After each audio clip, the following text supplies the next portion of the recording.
Entendes o que estás lendo? O podcast que te leva através das páginas da Bíblia, livro por livro, capítulo por capítulo. Uma exposição bíblica emocionante. Aperte os cintos e embarque comigo nesta viagem.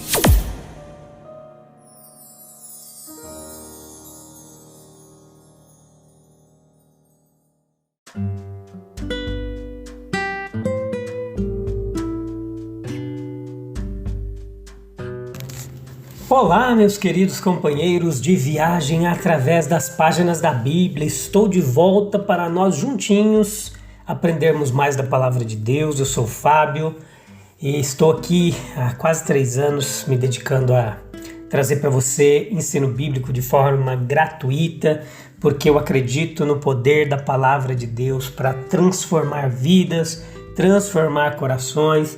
Eu acho que a gente está vivendo um tempo muito difícil, onde há um desprezo pelo ensino da Palavra de Deus em muitas igrejas, muitas comunidades.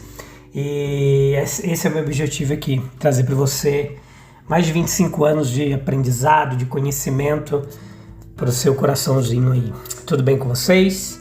Vocês são muito bem-vindos aqui para a gente junto se debruçar sobre o texto bíblico e procurar entender o que o Espírito de Deus tem a nos transmitir, uma exegese clara, objetiva, uma hermenêutica aqui pautada no texto de forma histórico-gramatical e também da forma que Deus tem a nos ensinar.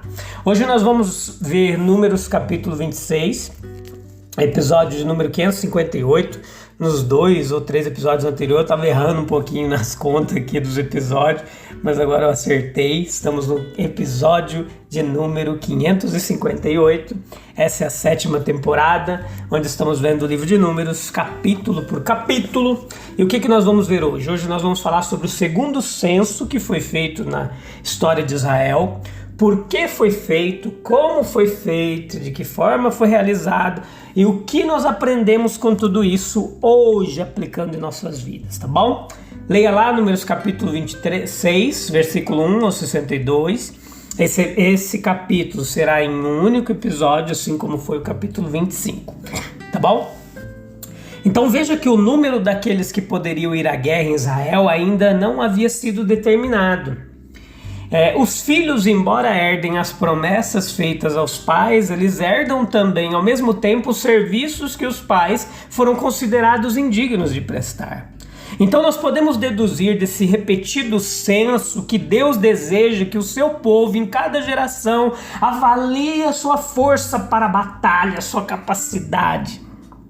É muito fácil depreciar e esquecer os nossos recursos espirituais, considerá-los menos do que eles realmente são.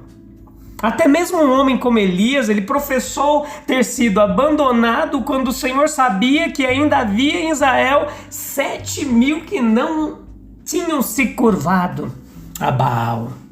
Aqueles que avançam na vida devem estar preparados na medida em que os conselhos e arranjos possam prepará-los, tanto para o conflito da vida diária, peculiar a cada pessoa, como para participar na grande batalha contra as trevas e o mal que ocorre através de todas as épocas.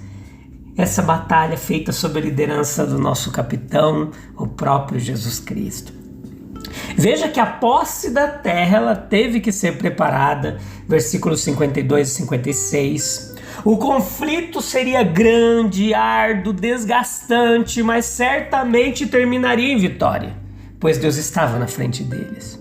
A ordem de Deus de se preparar para a guerra traz como sequência lógica e animadora a ordem de se preparar para a posse da terra prometida também. A hora exata em que foi feito foi depois da praga que se espalhou entre o povo. E nós podemos presumir que Israel foi visitado pela praga, sem dúvida. Você pode ver isso nos episódios anteriores, como isso aconteceu, não vou me aprofundar nisso. Então, isso revelava também que Deus não fazia acepção de pessoas. A praga, ela envolveu inocentes e culpados em um sofrimento temporário comum, de acordo com a lei fixa de nossa natureza decaída. de que os pecados dos pais visitam os filhos. Era assim na lei que acontecia. O terrível resultado que as idolatrias de Moabe trouxeram sobre Israel foi de fato uma indicação muito impressionante de que era necessária toda a força do povo. Os contados no exército, por motivo de idade adequada, deveriam cuidar disso. Examinar seus corações e tornar-se tão aptos quanto possível em todos os outros aspectos. Houve muitas mudanças, perdas e perturbações.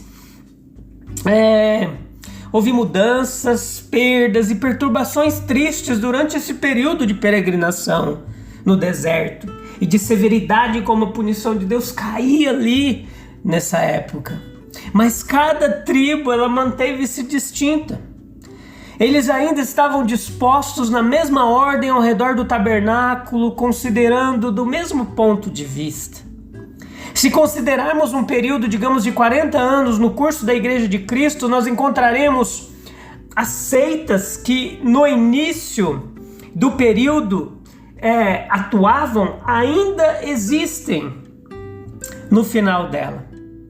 Os homens que no início eles encaravam a verdade de um certo ponto de vista, eles têm os seus sucessores espirituais que olham a verdade do mesmo ponto de vista. Algumas tribos elas aumentaram, outras diminuíram. Em Simeão há uma queda extraordinária, mas ainda assim era verdade dizer que para fins práticos o número não havia diminuído, sim. Mas se Israel não estivesse passando por uma maldição temporária, deveria ter havido e provavelmente teria havido um aumento acentuado da população. As coisas não estavam acontecendo ultimamente como no Egito. Quando os filhos de Israel frutificaram e aumentaram abundantemente, se multiplicaram e se tornaram extremamente poderosos, e a terra se encheu deles. Como nós lemos em Êxodo capítulo 1, versículo 7, certamente se considerarmos esse estado real do povo, há pouco espaço para as palavras animadoras de Balaão a respeito do pó de Jacó e da quarta parte de Israel, Números 23:10. Agora, à luz desse segundo censo aqui que foi realizado, toda a narrativa parece harmonizar-se de uma forma muito sutil. Se Israel estivesse sob maldição durante esses 40 anos, se houvesse uma suspensão real do favor de Deus e das comunicações anteriores de sua energia, de seu poder, seria exatamente o que se poderia esperar que no final do período o povo não fosse encontrado mais adiante do que no início. 600 mil quando saíram do Sinai e 600 mil ainda quando chegaram à região próxima à Jordânia. Meus queridos, pense comigo. A complexidade da vida de uma nação, o teor da sua história, são extremamente afetados pelo tipo de localidade, da sua geografia ali, onde estão estabelecidos. Uma nação que esteja fixada nas profundezas da África, por exemplo, ela é diferente, necessariamente deve ser diferente a sua história de uma nação que recebeu por herança uma terra cercada pelo mar, como a Grécia ou a Itália. Há diferenças. Quando nós comparamos com a geografia, isso influencia no seu crescimento, na sua riqueza ou pobreza. Ora, foi precisamente essa questão da localidade que foi determinada por sorteio para as tribos. É um erro supor que foi por sorte que tudo foi feito através do Urim, do Tumim. Não, é um erro porque a divisão do país ela deveria proceder com base no princípio de que a extensão do território concedido às respectivas tribos ela deveria ser proporcional ao número de cada uma. Versículos 53 e 54. O número de terras que coube à pequena tribo de Benjamim foi muito menor do que o número incluído na herança da poderosa tribo de Efraim, por exemplo. A tarefa de distribuir assim a cada tribo um domínio correspondente ao número de suas famílias foi confiada a uma comissão de 12 líderes. sob a supervisão de Eleazar e Josué. Números capítulo 34, versículo 16 ao 19, 16 ao 29. Antes que estes comissários pudessem fazer a distribuição, primeiro era necessário determinar o local onde cada tribo seria plantada e estabelecida, e isso foi feito por uma espécie de um sorteio. O Senhor reservou para si a tarefa de determinar os limites da habitação do seu povo. E repito, essa foi uma determinação muito importante. Se Judá, em vez de ocupar as colinas e vales interiores do sul, tivesse recebido uma herança, como herança a sorte de Simeão na costa do Mediterrâneo, no caminho dos gentios, quão diferente teria sido o curso de sua história? Não são apenas as tribos de Israel cujos limites a providência divina é exercida, entenda. Embora Deus, desde o lugar de sua habitação, ele olhe para todos os habitantes da terra, é igualmente evidente nas Escrituras que a sua providência ela se ocupa muito especialmente com os assuntos do seu povo escolhido. E particularmente coordenação do que nós chamamos de sorte, mas a realidade é que Deus controla cada evento natural ou histórico com a sua providência. Quão verdadeiro é isso? E nós precisamos crer verdadeiramente, porque isso pode ser demonstrado por muitos testemunhos claros através de todas as Escrituras Sagradas. No momento talvez seja suficiente você se recordar do testemunho prestado pela experiência diária. Lembra quando você saiu da escola, você tinha em mente muitos projetos, resoluções sobre o futuro, onde se estabeleceria, para onde mudaria, o que faria. Agora eu te pergunto, eles estão de pé? Não foram eles em 9 de 10, entre 10 casos completamente rejeitados ou mudados? Você propôs, mas Deus dispôs. Sendo assim, é certamente seu dever considerar a mão e a providência de Deus em tudo que acontece. É assim na vida daqueles que creem nele. Provérbios 16:33 diz que a sorte é lançada, mas quem determina o resultado é o Senhor. Aqui novamente a experiência diz amém à palavra de Deus. Deve ter sido realmente cego o homem que nunca percebeu a mão de uma providência especial de Deus prosperando ou frustrando seus planos e propósitos e ordenando sua sorte muito melhor do que ele próprio teria ordenado. A devida consideração, meus queridos, pela mão de Deus, ela comoverá a alma a confiar mais ainda na providência divina.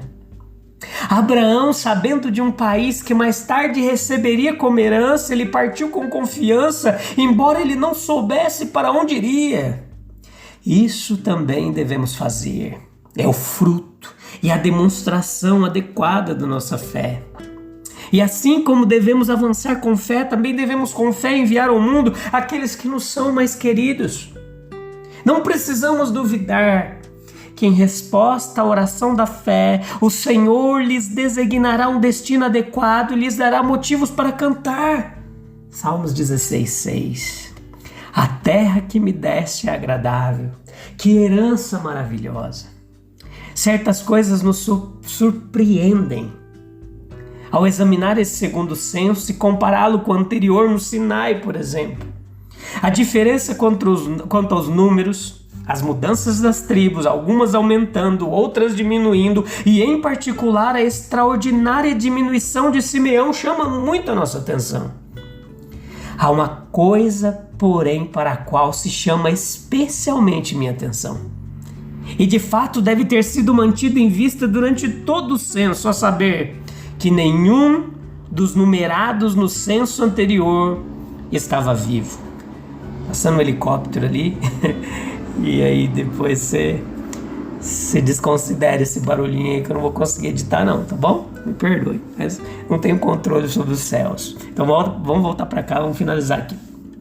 Aqueles contados agora, eles não haviam sido contados antes. Merece atenção especial como um cumprimento de previsão muito notável, exato e precoce. A maioria das promessas de Deus para Israel, elas foram cumpridas lenta e imperceptivelmente através de muitas gerações. Alguns no sentido mais elevado ainda estão incompletos. Mas aqui estava uma previsão relativa ao presente, avançando para o seu cumprimento sobre os próprios olhos de muitos que, por sua vez, também incluiria.